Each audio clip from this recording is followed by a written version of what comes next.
Ultimate power, the supreme power, ఐగుప్తు యొక్క మరి సమస్త శక్తి అన్నమాట. దాని పేరు ఫరో. అందుకనే ఫరో రాజులు ఆ పేరు పెట్టుకుంటారు. చూసారా, చాలా మంది శక్తుల పేర్లు పెట్టుకుంటారు, అవునా? నిర్గమకాండం 12 మొదటి నుంచి. మోషే అహరోనులు ఐగుప్తు దేశములో ఉండగా యెహోవా వారితో ఇలాగు సెలవిచ్చెను, నెలలలో ఈ నెల మీకు మొదటిది, ఇది మీ సంవత్సరమునకు మొదటి నెల. మీరు ఇశ్రాయేలీయుల సర్వ సమాజముతో ఈ నెల దశమి నాడు వారు తమ తమ కుటుంబముల లెక్క చొప్పున ఒక్కొక్కడు గొర్రెపిల్లనైనను మేకపిల్లనైనను, అనగా ప్రతి ఇంటికి ఒక గొర్రె పిల్లనైనను ఒక మేక పిల్లనైనను తీసుకొనవలెను. ఆ పిల్లను తింటకు ఒక కుటుంబము చాలకపోయిన ఎడల వాడును వాని పొరుగువాడును తమ లెక్క చొప్పున దాన్ని తీసుకొనవలెను. ఆ గొర్రె పిల్లను భుజించుటకు ప్రతి వాని భోజనము పరిమితిని బట్టి వారిని లెక్కింపవలెను. నిర్దోషమైన ఏడాది మగపిల్లను తీసుకొనవలెను. గొర్రెలలో నుండి అయినను మేకల్లో నుండి అయినను దాన్ని తీసుకొనవచ్చును. ఈ నెల 14వ దినము అప్పుడే నుంచే మొదలు పెట్టాడు దేవుడు నిర్దోషమైనది అని. ఇక్కడ మరి ప్రత్యేకంగా చెప్తున్నాడు నిర్దోషమైనది ఇమ్మని. మరి అంతకుముందు మనం చూసినట్లయితే ఏదైనా తోటలో మరి ఏమి ఇవ్వాలి అని చెప్తే అక్కడ ఏబేలు మరి ఒక చక్కటి నిర్దోషమైన గొర్రెపిల్లని ఇచ్చినట్టు మనం చూస్తున్నాం. అయితే ఇతను మంచి కాయగూరలు ఇచ్చాడు, కరెక్టే. కానీ ఒకవేళ ఇతను దేవుని దగ్గర వేచి ఉంటే కొన్ని కాయగూరలు నువ్వు పట్టుకెళ్ళి మీ అన్నకో మరి ఏబేలుకి ఇచ్చి, ఇదిగో ఏబేలు ఇది తీసుకొని నాకు కూడా నీలాగా ఉండేటువంటి మేకపిల్లి అని ఎక్స్చేంజ్ చేసుకోవాలి, తీసుకొని ఇద్దరు కనుక తెచ్చుంటే బాగుండేది. దేవుని చిత్తానుసారంగా చేయడం అనేటువంటిది అతి ప్రాముఖ్యమైనది, రైట్? ఇక్కడ నిర్దోషమైన ఏడాది మగపిల్లను తీసుకోవాలి. ఏడాది 1 year కరెక్ట్గా సంవత్సరం ఉండి, అఫ్ కోర్స్ ఎగ్జాక్ట్గా కాదు కానీ టెంటేటివ్, ఓకే, కొంచెం ఉజ్జాయింపుగా. అది మేకల్లోని తీసుకోవచ్చు, గొర్రెల్లోని తీసుకోవచ్చు. నిర్గమకాండం 12:7. ఈ నెల 14వ దినము వరకు మీరు దాన్ని ఉంచుకొనవలెను. తర్వాత ఇశ్రాయేలీయుల సమాజపు వారందరూ తమ తమ కూటములలో సాయంకాలమందు దాన్ని చంపి దాని రక్తము కొంచెము తీసి తాము దాన్ని తిని ఇండ్ల ద్వారబంధపు 2 నిలువు కమ్ముల మీదను పై కమ్మి మీదను చల్లి ఆ రాత్రియే వారు అగ్నిచేత కాల్చబడిన ఆ మాంసమును పొంగని రొట్టెలను తినవలెను. And they shall take of the blood and strike it on the 2 side posts of the upper door post of the houses wherein they shall eat it. ఈ నెల 14వ దినము వరకు మీరు దాన్ని నుంచుకొనవలెను. ఇక్కడ దీన్ని రాయాలి అని చెప్తున్నాడు అనమాట, ఈ రక్తాన్ని. ఇక్కడ మరి గొర్రెపిల్లలో ఏమీ లేదు, రక్తములో ఏమీ లేదు, ఆ ద్వారబంధంలో కూడా ఏమీ లేదు. ఎందులో ఉంది చెప్పండి? దేవుడు బయలుపరిచేటువంటి మాట. ఆ మాట ఏ రీతిగా ఉందో అది. Okay, what God says is right. Okay, చూద్దాం 8. ఆ రాత్రియే వారు అగ్నిచేత కాల్చబడిన ఆ మాంసమును పొంగని రొట్టెలను తినవలెను, చేదు కూరలతో దాన్ని తినవలెను. ఓకే, చేదు కూరలతో తినాలంట. మన దగ్గర ఏమున్నాయి చేదు కూరలు అంటే? చేదైనటువంటి మొక్కలు, కూరలు ఉంటాయి అన్నమాట. ఓకే, బెటర్ హెర్బ్స్ ఏమైనా ఉన్నాయా? సాధారణంగా ఏదైనా ఆకులు కనుక తింటే, పచ్చి తింటే చేదుగానే ఉంటాయి కదా. యా, అందుకనే కొన్ని సాలడ్స్ వాళ్ళు లెట్యూస్ అని కొత్తిమీర అని వాటిలో అంత చేదు ఉండదు. కానీ నువ్వు ఎక్కువ కొత్తిమీర పచ్చి తిన్నా చేదు ఉంటుంది కదా. సో మేబీ చేదు అట్లతో తినాలి, రైట్? Let's go to 9. దాని తలను, దాని కాళ్లను, దాని ఆంత్రములను అగ్నితో కాల్చి దాన్ని తినవలెను. దానిలో ఉడకనిదైనను నీళ్లతో వండబడినదైనను తినకూడదు. ఉదయకాలం వరకు. చూడండి, ఇక్కడ ఇది మనం సాదృశ్యంగా తీసుకోవచ్చు, కానీ అప్పుడు దేవుడు ఇచ్చిన మాట ఇప్పుడు మనం ఇలా చేయొచ్చా? No, you don't need to do that. ఇది ఒక సాదృశ్యం. ఇది దేనికి సాదృశ్యంగా దేవుడు గొర్రెపిల్లని ఇమ్మన్నాడు? ఎవరికైనా ఐడియా ఉందా? ఉడకనిదైనను నీళ్లతో వండబడినదైనను తినకూడదు. ఉదయకాలం వరకు దానిలోనిదేదియు మిగిలింపకూడదు. ఉదయకాలం వరకు దానిలో మిగిలినది అగ్నితో కాల్చివేయవలెను. అంటే ఇంకేది మిగల్చకూడదు మీరు. అంటే ఇక్కడ ఎందుకు, ఏంటిది అని అనకూడదు మనం. దేవుడు చెప్తున్నాడు, ఆయన వాక్యము, ఆ వాక్యము చెప్పింది చేసేయాల. మీరు దానిని తినవలసిన విధమేదనగా మీ నడుము కట్టుకొని, మీ చెప్పులు తొడుక్కొని, మీ కర్రలు చేత పట్టుకొని త్వరపడుచు దాన్ని తినవలెను. అది యెహోవాకు పస్కా బలి. త్వరపడుచు దాన్ని తినవలెను. ఫాస్ట్గా అన్నమాట. అంటే ఎలా స్లోగా తినకూడదంట. చెప్పులు గిప్పులు వేసుకొని చూడండి, 5 నిమిషాలు, మామూలుగా అరగంట తినే బదులు 20 నిమిషాలు తినే బదులు ఈ అన్నాన్ని 5 నిమిషాలు ఎలా తింటారు? అంత ఫాస్ట్గా తినాలి అని ఇక్కడ చెప్తున్నాడు. ఇది యెహోవాకు ఏంటంట? పస్కా బలి. ఇప్పుడు మనకి పస్కా బలి పశువుగా ఎవరయ్యారు? గొర్రెపిల్లకి దేశ సాదృశ్యం అంటే జీసస్. Okay, right. ఇది యెహోవాకు పస్కా బలి. మనం చూస్తే ఇక్కడ మరి ఆ గొర్రెపిల్లకి సాదృశ్యం, యేసయ్యకి సాదృశ్యంగా జరుగుతున్నట్టు మనము చూస్తున్నాం. Let us see. ఆ రాత్రి నేను ఐగుప్తు దేశమందు సంచరించి ఐగుప్తు దేశమందలి మనుషులలోనే కానీ జంతువులలోనే కానీ తొలి సంతతి అంతయు హతము చేసి ఐగుప్తు దేవతలకు అందరికీ తీర్పు తీర్చెదను, నేను యెహోవాను. లాస్ట్ లో ఏమనుంది అక్కడ? ఈ సంతతి అంతరిని హతము చేసి ఎవరికి తీర్పు తీరుస్తున్నాడంట? ఐగుప్తు వారందరికీ తీర్పు. అంటే ప్రతి తెగులుకి ఒక తీర్పు. ఇప్పుడు తుదకు ఫరో కూడా తీర్చాడా తీర్పు? ఎస్, ఫరో కూడా తీర్పు తీరుస్తున్నాడు. సో ప్రతి దానికి మనం దేవుడు ఏదైనా చేస్తే దాని వెనకాల ఏదో ఒక అర్థం ఉంటుంది. What ever God does has a meaning. మనం చూస్తే ఇక్కడ ఆ శక్తుల మీద మరి అధికారం ఇచ్చి, ఇప్పుడు వాళ్ళకుండే ఆ 10 శక్తులు గొప్ప, లేకపోతే ఇప్పుడు వాళ్ళకి మోషే గొప్ప? ఎవరు గొప్ప? ఒక రకంగా మోషే గొప్ప. కానీ మోషేని అడిగితే మోషే ఏమంటాడు? ఈ మాటలన్నీ నాకు ఎవరిచ్చారు? యెహోవా ఇచ్చాడు. ఇప్పుడు వారికి 10 శక్తులు గొప్ప లేక యెహోవా గొప్ప? యెహోవాయే గొప్ప. ఈ 10 తర్వాత ఇంకా ఏమైనా డౌట్లు ఉంటే క్లారిఫై అయిపోతుంది కంప్లీట్గా. మీరున్న ఇండ్ల మీద ఆ రక్తము మీకు గుర్తుగా ఉండును. నేను ఆ రక్తమును చూచి మిమ్మను నశింపజేయక దాటిపోయేదను. నేను ఐగుప్తు దేశమును పాడు చేయుచుండగా మిమ్మను సంహరించుటకు తెగులు మీ మీదికి రాదు. కాబట్టి ఈ దినము మీకు జ్ఞాపకార్థమైనదగును. Sometimes God will give us a memorable days. ఈ దినము మీకు జ్ఞాపకార్థమైనదగును. మీరు యెహోవాకు పండుగగా దానిని ఆచరింపవలెను. తరతరములకు నిత్యమైన కట్టడగా దానిని ఆచరింపవలెను. తరములకు నిత్యమైన కట్టడగా అసలు యాక్చువల్గా ఇలాంటి జర్నల్స్ కనుక ఉన్నాయి అనుకోండి, ఒకవేళ ఉంటే ఏమవుతుంది తెలుసా? బైబిల్ అనేది నిజమైన పుస్తకం అని అందరికీ తెలిసిపోతుంది. ఎందుకో తెలుసా? ఆ తర్వాత తరం వాళ్ళు వారి జీవితంలో జరిగే రాస్తారు. ఆ తర్వాత తరం వాళ్ళు వారి జీవితంలో, అంటే చూస్తే ఈ దేవుడిని తెలుసుకున్నప్పటి నుంచి అద్భుతాలు కంటిన్యూగా అందరిలో జరుగుతూనే ఉంటాయి. అవునా కదా? They will be a continuous record. They could be also a living bibles. ఆ సాక్ష్యాలు ఏంటంట? They could be living bibles. పౌలు అంటాడు, you are a living epistle. మనమంట జీవించు వాక్యం అంట. సో అలాగా మీరు రాసినట్లే తర్వాత మీ కూతురు కొడుకో చదువుకున్నప్పుడు మీకు ఎన్ని జరిగాయా అని వాళ్ళకి కూడా విశ్వాసం వస్తుంది. ఓహో, బైబిల్ నిజం అన్నమాట. సో ఆ సాక్ష్యాలు చాలా చాలా ముఖ్యమైనవి. సో అందుకే ఒకే దాన్ని మీరు మనం ఆధారపడకూడదు, అనేక వాటిని కూడా బ్యాకప్గా పెట్టుకోవాలి. కానీ ఒకటి మటుకు నిలకడగా ఇప్పుడు దాకా దేవుడు దాన్ని భద్రపరిచాడు. ఏంటో తెలుసా? బైబిల్ కదా. అది కనుక ఇప్పుడు లేకపోతే పరిస్థితి ఎలా ఉండేది? చాలా ఘోరంగా ఉండేది. సో ఈ వాక్యం ఉండబట్టి అంతకంటే గొప్పగా ఏంటంటే ఈ వాక్యము ని దృఢపరిచి ఈ వాక్యములో సత్యాన్ని బయలుపరిచే పరిశుద్ధాత్ముడు మనకు దేవుడు మనకి ఇప్పుడు కూడా ఇస్తున్నాడు, అప్పటి నుంచి ఇప్పటి వరకు కంటిన్యూగా.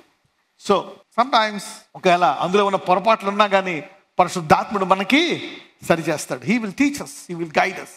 ఓకే, అది ప్రింటెడ్ మిస్టేక్ ఉన్నా, ట్రాన్స్లేషన్ మిస్టేక్ ఉన్నా పరిశుద్ధాత్ముడు మనకి సహాయం చేస్తాడు. ఇది తరతరములకు నిత్యమైన కట్టడగా దానిని ఆచరింపబడాలి. అందుకే మీరు రాసుకోవాలి, ఏదన్నా గొప్ప కార్యాలు చేసినప్పుడు you should write down, store it and ask God to do some powerful things. 7 దినములు పులియని రొట్టెలను తినవలెను. మొదటి దినమున మీ ఇళ్లలో నుండి పొంగినది పారవేయవలెను. మొదటి దినము మొదలుకొని 7వ దినం వరకు పులిసిన దానిని తిను ప్రతి మనుషుడు ఇశ్రాయేలీయుల నుండి కొట్టివేయబడును. ఓకే, 7 దినములు పులియని రొట్టెలను తినవలెను. ఓకే, అంటే దేవుడు ఈ అద్భుతాన్ని మీరు మర్చిపోకూడదు. మీరు తరాల పాటు మీకు జ్ఞాపకం ఉండాలా, మీరు తెలుసుకోవాలని ఇక్కడ దేవుడు కేంద్రీకరిస్తున్నాడు. మరి వీళ్ళని విడిపించే రోజు ఏ రోజు అవుతుంది? అది ఆ నెలలో 14వ రోజు. 7 రోజులు తినాలా అంటే దేవుడు 14లో ఏమీ లేదు, 7లో ఏమీ లేదు, 3లో ఏమీ లేదు. ఓకే, సో అక్కడ దేవుడిచ్చే కోయిన్సెన్సెస్లో ఉంటుంది. ఓకే, అంటే ఒక జ్ఞాపకార్థముగా దేవుడు చెప్తున్నాడు అనమాట. మీకు గుర్తుందా? పరిశుద్ధాత్ముడి యొక్క ముఖ్యమైన పని ఏంటో తెలుసా? జ్ఞాపకం చేయడం. హీ విల్ రిమైండ్ అస్. దేవుడు మనకి ఇంతకు ముందు చేసినవి, ఇప్పుడు ఆయన మనతో మాట్లాడేవి, ఇంతకు ముందు తర్వాత మరి మన జీవితంలో చేసేవి పరిశుద్ధాత్ముడు మనకు బయలుపరచాడు. అయితే అన్నిటికంటే ముఖ్యంగా ఆయన ఏం చేస్తారంటే యేసు ప్రభువారు చెప్పిన వాటిని మరలా తిరిగి మనకి ఏం చేస్తారంట? జ్ఞాపకం. He will remind of what Jesus spoke.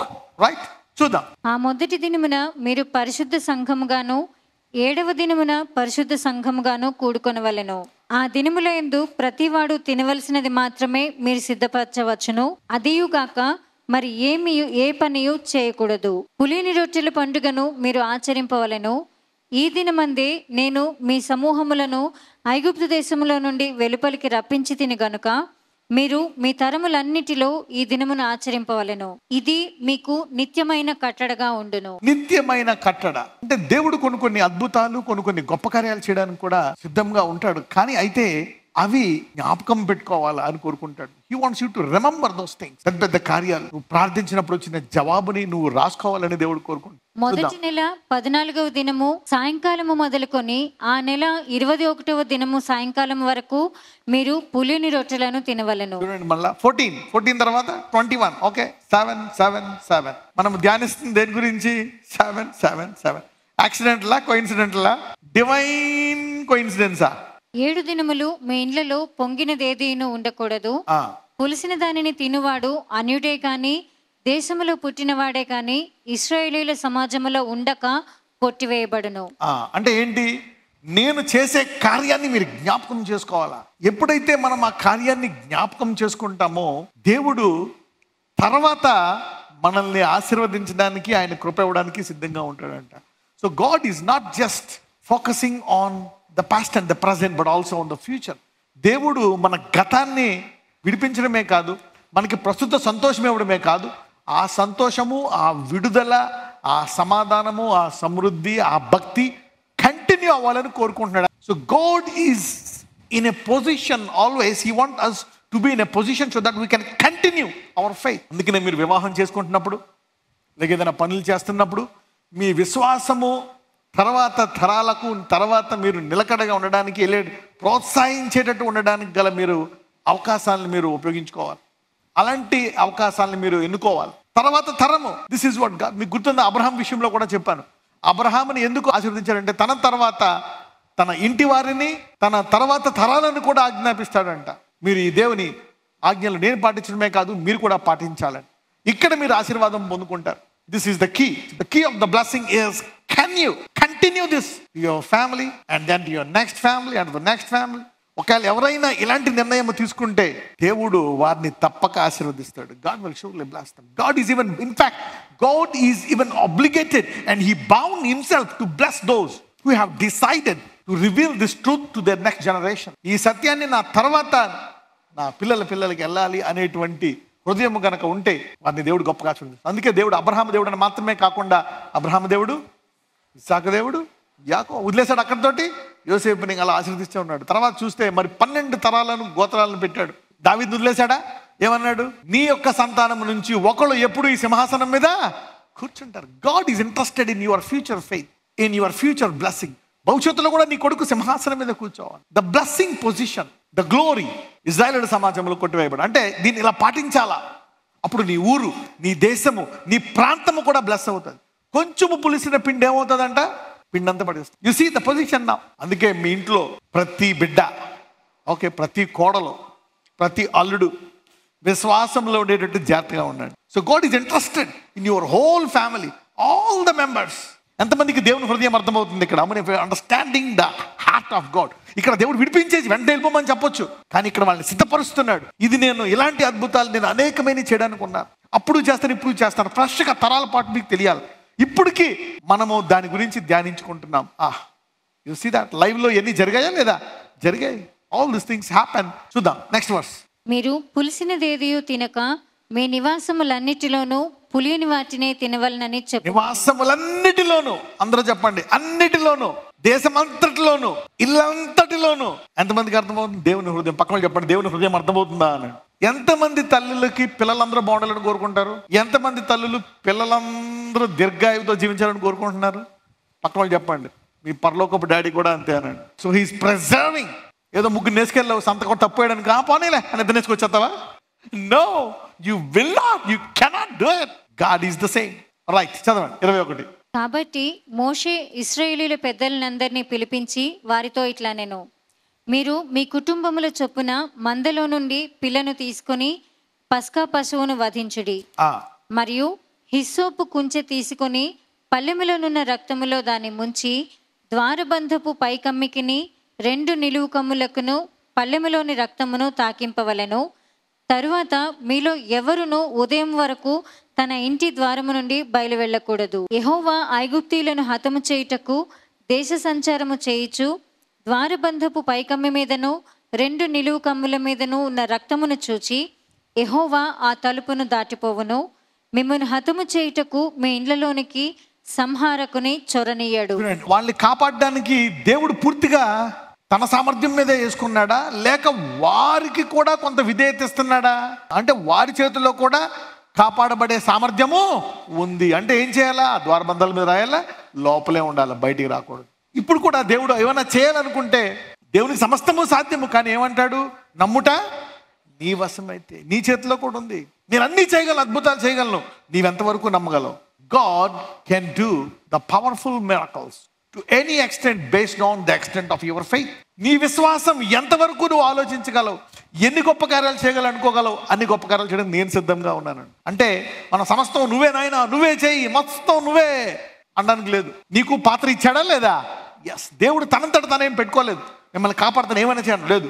మీరు దాన్ని వధించాలా, ఓకే, ఇలా పద్ధతి ప్రకారం చేయాలా, ఇలా వేసుకొని తినాలా, తర్వాత మీరు ద్వారబంధాల దగ్గర రాయాలా. ఇలా చేస్తే నువ్వు కూడా కాపాడబడతావు, నేను పని చేస్తాను. కాబట్టి మనకి దేవుడిచ్చే సామర్థ్యాన్ని, ఇప్పుడు చూడండి, మీరు అందరూ ఇక్కడ కూర్చున్నారంటే ఏంటి? మీరు దేవుడిచ్చే సామర్థ్యాన్ని వాడుకుంటే. చాలా మంది ఆన్లైన్లో వింటున్నారు, అంటే దేవుడు వారికి ఇచ్చే సామర్థ్యాన్ని వారు ఏం చేస్తున్నారు? ఉపయోగిస్తున్నారు అనమాట. They want to use their faith. వారు మీ విశ్వాసాన్ని పెంచుకొని అనేక విషయాలు అడుగుతారు. ఓకే, మనం దేవుడు అడిగినప్పుడు చేస్తుంది. మన వాక్యం చెప్పినప్పుడు అనేకులకు విశ్వాసం వస్తుంది, ఒక సాక్ష్యం చెప్పినప్పుడు అనేకులకు విశ్వాసం వస్తుంది. కాబట్టి మీరు నిరంతరము మీకును మీ కుమారులకును దీనిని కట్టడగా ఆచరింపవలెను.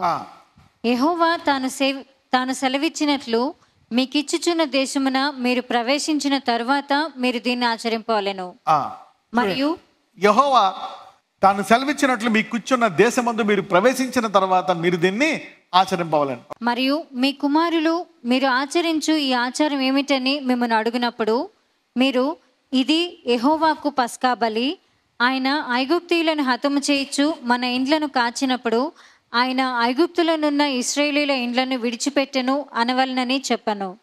అప్పుడు ప్రజలు తలలు వంచి నమస్కారము చేసిరి. అప్పుడు ఇశ్రాయేలీయులు వెళ్ళి అలాగు చేసిరి. యెహోవా మోషే అహరోనులకు ఆజ్ఞాపించినట్లే చేసిరి.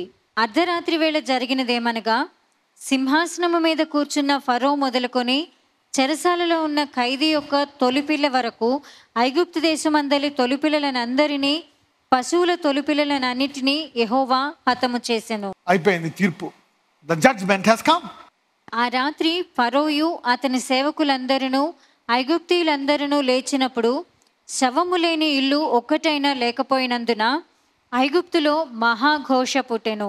ఆ రాత్రి వేళ ఫరో మోషే అహరోనులను పిలిపించి వారితో, మీరును ఇశ్రాయేలీయులను లేచి నా ప్రజల మధ్య నుండి బయలువెళ్ళుడి, మీరు చెప్పినట్లు పోయి యెహోవాను సేవించుడి. ఇది ఫైనల్ డైలాగా కాదా? చెప్పండి. వచ్చేసాడు రూట్లోకి. ఇక మొత్తం మీరు పశువులు ఏం పట్టుకెళ్తారో పట్టుకెళ్ళండి, వెళ్ళి మీ బలిని మీరు చేసుకొని రండి అని ఇక్కడ ఫరో ఆజ్ఞాపించేశాడు ఫైనల్గా. సరే, ఇది మనం ఒక డాక్యుమెంటరీ చూసినట్టు చూసామా, లేక ఏదైనా సీరియల్ చూసినట్లా, లేక ఒక సినిమా చూసినట్లా? ఈ రోజు ఇది చూసి ఇది వింటున్నారు, మీకు ఏదో విశ్వాసం పెరిగింది అనుకుంటున్నారు. కానీ ఈరోజు ఈ వాక్యం వింటున్న వారికి, ఈరోజు ఎవరెవరైతే ఇంటర్నెట్లో కానీ ఇక్కడ కానీ రకరకాల రీతుల్లో పాల్గొన్నారో వాళ్ళందరూ ఒక గొప్ప బాధ నుంచి ఈ రోజు నుంచి బయటికి రాబోతున్నారు. ఈ రోజు నుండి ప్రతి ఒక్కళ్ళు ఒక గొప్ప బాధ నుండి బయటికి రాబోతున్నారు. బైబిల్లో చాలా ఉంటాయి ఇలాంటిది. దేవుడు దీన్ని ఫోకస్ చేశాడు. ఓకే, చాలా అద్భుతాలు చేశాడు ఆయన. ఆది కాండం నుంచి ప్రకటన వరకు చాలా అద్భుతాలు చేశాడు. కానీ ఇక్కడ చూసినట్లయితే ఆయన ఏమంటున్నాడో తెలుసా? దీన్ని తరతరాలు జ్ఞాపకం పెట్టుకోవాలా, 7 రోజులు మీరు ఆచరించాలా, దీన్ని ఇలా చేయాలా, దేశమంతట్లో ఇలా ఉండకూడదు, దీన్ని మర్చిపోకూడదు అని బైబిల్లో దీన్ని, ఈ అద్భుతాన్ని కొంచెం ఆయన ఎక్కువ కేంద్రీకరించినట్టు చూస్తున్నాం. ఓకే, దీని తర్వాత ఇంకా గొప్ప అద్భుతం అంటే ఇంకా యేసుప్రభు వారు బలే సిలువ మరణం. ఓకే, అంటే ఇది దానికి సాదృశ్యంగా చేయబడ్డది, అవునా కదా? సిలువ మరణానికి సాదృశ్యంగా ఇది చేయబడ్డది. అఫ్కోర్స్ ఏదైనా తోటలో కూడా వాళ్ళు ఇచ్చారు బలి. కానీ ఇక్కడ మరి సిలువకు ముందు జరిగినటువంటి గొప్ప బలిగా ఇక్కడ చూస్తున్నాం. అంత గొప్ప బలికి సాదృశ్యముగా కాబట్టి ఒకసారి మీకు తెలియదు మీరు దాని నుంచి విడిపింపబడ్డారా లేదా అని. అట్లీస్ట్ ఈ సంవత్సరాంతంలోగా మీకు కన్ఫర్మ్ అయిపోతుంది. ఈ 30 సంవత్సరాలు, 40 సంవత్సరాలు, ఈ 70 సంవత్సరాలు మా తాత ముత్తాతల నాటి దరిద్రమో, అప్పో, బాధో, రోగమో, బలహీనతో, పాపమో, బానిసత్వమో నుంచి మీరు బయటకు వచ్చేసినట్లు. దేని నుంచి వస్తారో నాకు తెలియదు. I don't know from which you are coming out. Whatever, maybe మీ తరాల నుంచి పిల్లలు పుట్టట్లేదా, మీ తరాల నుంచి బాధలా? ఓకే, కొత్త బుక్ ఓపెన్ చేసుకొని ఈ రోజు నుంచి జరిగేవన్నీ రాసుకోండి. ఎంతమంది నమ్ముతున్నారు దేవుడు ఏదైనా చేయబోతున్నాడు? How many of you are believing that నీ జీవితంలో జరిగి తీరుతుంది? వారికి అప్పుడు ఆరంభమైంది, మనకి మన జీవితంలో ఆరంభమవును గాక. మిమ్మల్ని బాగా బాధ పెట్టే ఒక శోధన, దాని నుంచి బయటికి రావాలని కోరుకోండి. ఆత్మ ఫలాల్లో ఏదైనా ఒకటి అడగండి. ఓకే, పరిశుద్ధత అడుగుతారా ఎవరైనా? You want holiness? పరిశుద్ధత అనండి. పరలోకానికి వెళ్ళాలంటే holiness is the highly exalted fruit of heaven. నీకు నీ కుటుంబానికి ఈ ఫలముతో వారు నిండుకోవాలని ప్రార్థిస్తారా? సో ఈ రోజు నుంచి నీవు యుద్ధం చేస్తున్నటువంటి బలహీనతలు అంచెలంచెలుగా తగ్గిపోయి పరిశుద్ధత నిన్ను ఆవరించి పరిశుద్ధమైనటువంటి జీవితము దీవించే కృప నీకు అధికంగా కలుగునుగాక. చాలా మందికి ఇది అసాధ్యం అనుకుంటారు. ఇది అసాధ్యం. మోసే సాధ్యం అనుకున్నాడా? అసాధ్యం అనుకున్నాడు. ఐగుప్తీయులు బయటికి రావడం సాధ్యం అనుకున్నారా? అసాధ్యం. కానీ ఈ దేవుడు ఈ రోజు ఏం చెప్తున్నాడంటే, దేని వాటిని నీకు చెప్పడు. ఏదైతే నీకు ఉందో కలిగి ఉంటావో దాన్నే ఇస్తాడు. Right, you can do it. అందరూ చెప్పండి, నాకు ఇది సాధ్యము. I can be Holi. నేను పరిశుద్ధంగా ఉండగలను. God can empower you to be holy. He can give you power to be holy. I want you to pray. ఇప్పుడు దాకా నువ్వు అది చేయలేకపోతున్నావా? నీ వల్ల కాటం లేదా? ఈ రోజు నుంచి సామర్థ్యము మీలో నూతనంగా కలుగును గాక.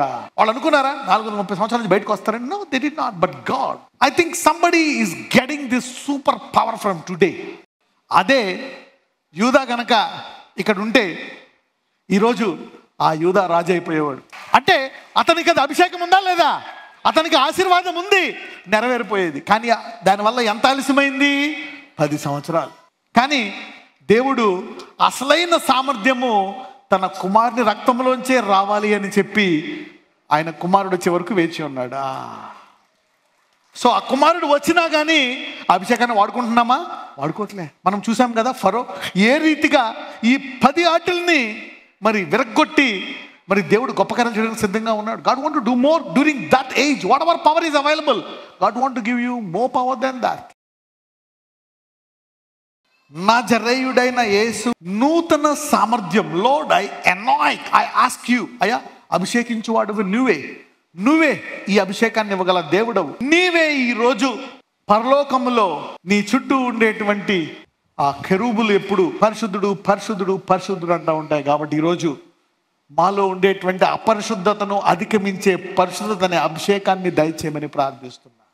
Let it. వారికి సామర్థ్యం లేకపోవచ్చు, కానీ రానున్న రోజుల్లో ఈ సామర్థ్యము వారి యొక్క ప్రతి బలహీనతను అధిగమించే కృప వారికి దయచేయమని ప్రార్థిస్తున్నాను. Lord, give them the power of holiness, holy thoughts, holy mind, holy eyes in every area of their life. Holiness. వారికి నూతన సామర్థ్యం ఇవ్వడమే కాదు, కోల్పోయిన దాన్ని తిరిగిస్తావని సెలవిచ్చున్నావు. ఈరోజు ఎవరెవరు దాని మూలముగా చెడ్డ పేరును తెచ్చుకున్నారో, today Lord restore the time back, the peace back, the joy back, everything back sevenfold. In Jesus' mighty name I pray. Amen.